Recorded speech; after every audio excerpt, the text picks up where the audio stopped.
Matthias Cormann, a Liberal senator for Western Australia, joined us just a short time ago. Matthias Cormann, thanks for being there. Good evening, good to be here. Now, the Labor candidate for Cowan, Dr Anne Alley, has today accused your colleague Michael Keenan of a despicable smear for claiming she intervened in the trial of a radical Islamist preacher to have his jail term reduced. Is this a sign of how critical Cowan has become to the election in WA?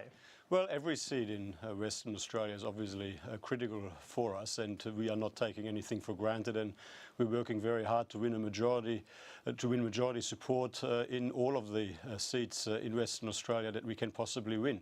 Now, in relation to the Labor candidate, we've got to remember she was previously a Greens candidate, and she's one of more than 50 Labor members and candidates around Australia that has come out in open defiance against our strong border protection policies. She's come out in open defiance against Bill Shorten's assertion that he supports our strong border protection policies, and indeed she did intervene in the trial of that particular extremist, and he has been able to obtain a lower sentence as a result of her intervention. But how do you turn a federally funded Islamic de-radicalisation expert who's on an extremist hit list into someone who's soft on terrorism?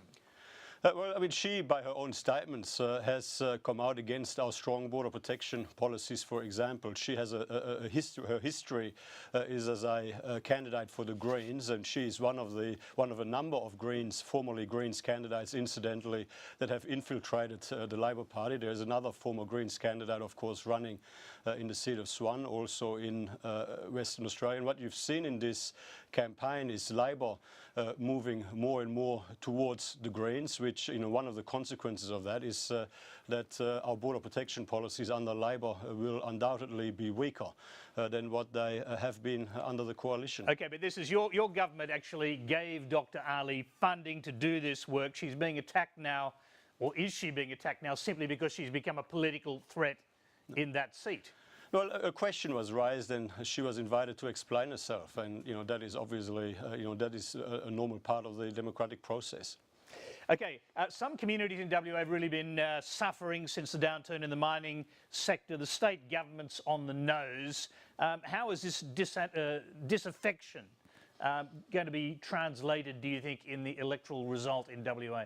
Well, Western Australia, more than any other part of Australia, needs the Turnbull government to continue to implement our plan for jobs and growth. I mean, Western Australia, as a state economy, has been the most successful state economy in Australia for much of the past decade. Now, you're right, Western Australia is very much on the front line of our national economy in transition, and that is because... And the state government's on the nose as well. I think I'm right about that too. Well, the Barnett government is a very good government. They've been in government though for 8 years, and obviously this is a federal election, it's not a state election, and people in Western Australia can very well make the difference between a state and federal election. And at a federal level, the choice is a choice between Malcolm Turnbull and Bill Shorten. It's a choice between a team with a plan for economy, a plan for jobs and growth, a plan to secure a successful transition from record resource investment driven growth to broader drivers of growth in a more diversified economy, and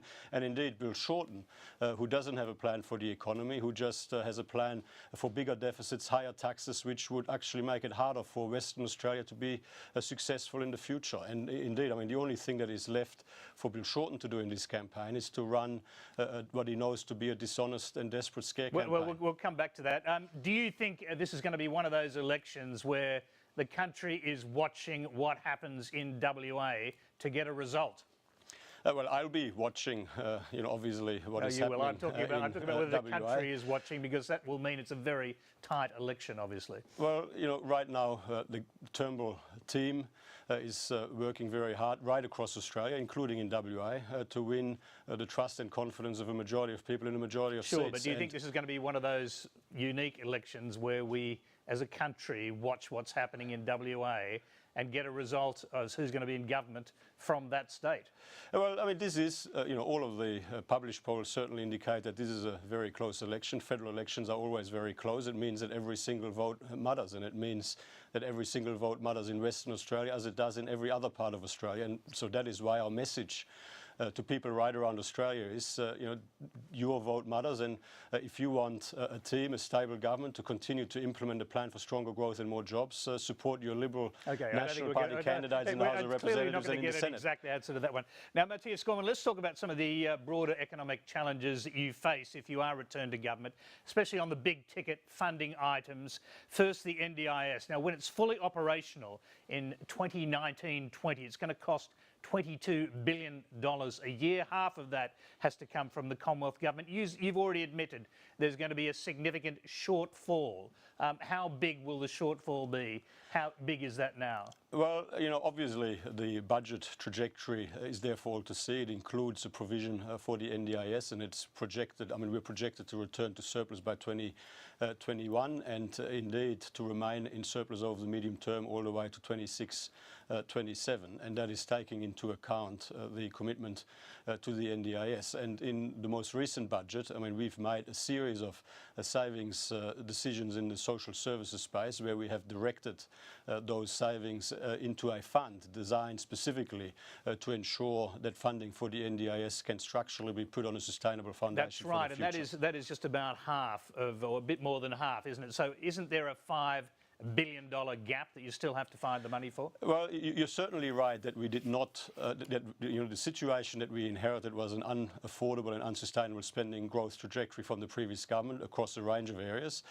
We've been working very hard over the last 3 years to ensure that spending growth is on a sustainable and affordable foundation for the future, and all of the spending commitments that we are making in this campaign, indeed all of the spending commitments that we've made over the past 2.5 years have been paid for by savings in other parts of the budget. They're all guaranteed within the budget. Sure, but is there a $5 billion gap that still exists that you're going to have to make up? That's $5 billion a year that you're going to have to make up sometime before the NDIS comes online. Well, that is not quite right because, as I've just indicated to you, based on the policy decisions of the government, based on the economic parameters as they currently stand, ticked off independently by the Secretaries of Treasury and Finance, what you can see in our budget papers is that we're projected to return to surplus by 2020-21 and to remain in surplus for the whole period. $5 billion was your figure. You cited that figure. That was the missing money. Have you already got it back?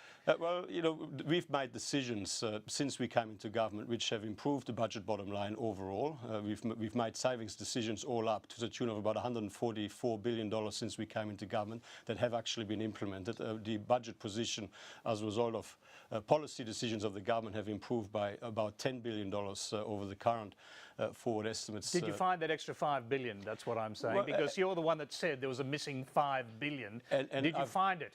And I've already answered that question. I'm not sure that you have. Well, I very directly have answered that question. Okay. The NDIS cost over the short term, that is over the forward estimates, and over the medium term is reflected in all of the costings included in our budget bottom line, and our budget is projected to be in surplus from 2021 onwards all the way over the medium term. So yes, we have obviously made the necessary decisions to ensure that the NDIS can be sustainably funded over the medium to long term. So does that mean you've already factored in the increasing education costs that the New South Wales Premier Mike Baird, health costs I should say, and education for that matter, but particularly health? The Premier Mike Baird says health is the biggest challenge facing the state and the nation.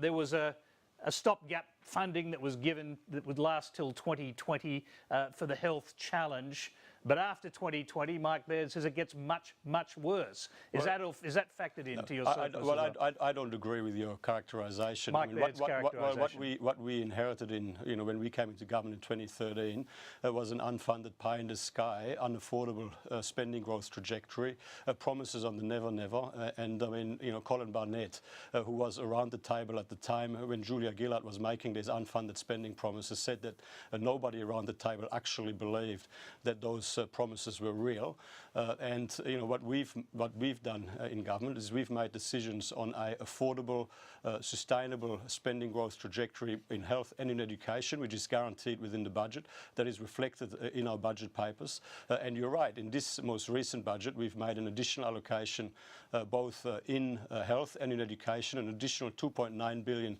for state hospitals, an additional $1.2 billion for schools, and that is guaranteed within our budget because because we've paid for Mike it with Baird savings in says other from parts of the budget. 2020, at exactly the time you're meant to come into surplus, that this is going to get much, much worse. That the states will need more money. Will you be? Well, I would note that just the one state second. government in New South Wales actually has a very big surplus. Yes, that's my point. Will you be expecting the states to pick up the missing health funding that they say is necessary? Well, federal funding for state hospitals will continue to grow year on year over the four-year forward estimates period and over the medium term, and federal funding for state schools will continue to grow. And what I would just point out here is that Labor has had a lot to say about hospital funding and how supposedly there was $57 billion cut from state hospitals. I note that Labor has not promised to restore that pie-in-the-sky, unaffordable spending promise that was never funded, which Julia Gillard made when she was in government. Okay, on Medicare, you've ruled out any privatisation,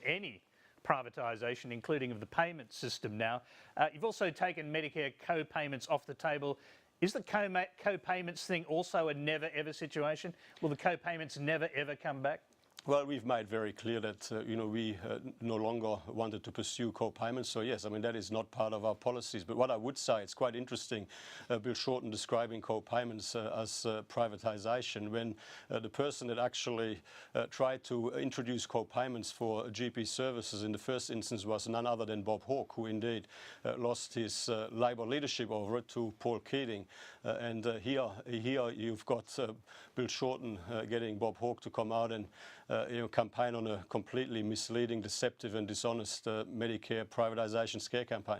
All right, final question. Labor's rhetoric against the same-sex plebiscite, same-sex marriage plebiscite has been ramping up in recent days. What would the government do if the legislation for the plebiscite is actually blocked in the Senate, which seems now conceivable? Well, I don't believe that'll happen. We're going to this election seeking a mandate for a plebiscite, should we be successful, to resolve this issue in relation to same-sex marriage, on a more permanent basis once and for all. And, if we are successful at this election, we would expect to be able to pass that legislation through the Parliament. But if you can't, if, for example, the Greens, Labor and a number of independents said no, what would you do? Well, I don't accept that that is what will happen. I'm very confident that if we win at this election, seeking a mandate for a plebiscite in relation to this issue, that the Parliament will support that plebiscite to go ahead. Matthias Cormann, we'll have to leave you there. Thanks very much for coming in to join us. Always good to talk to you.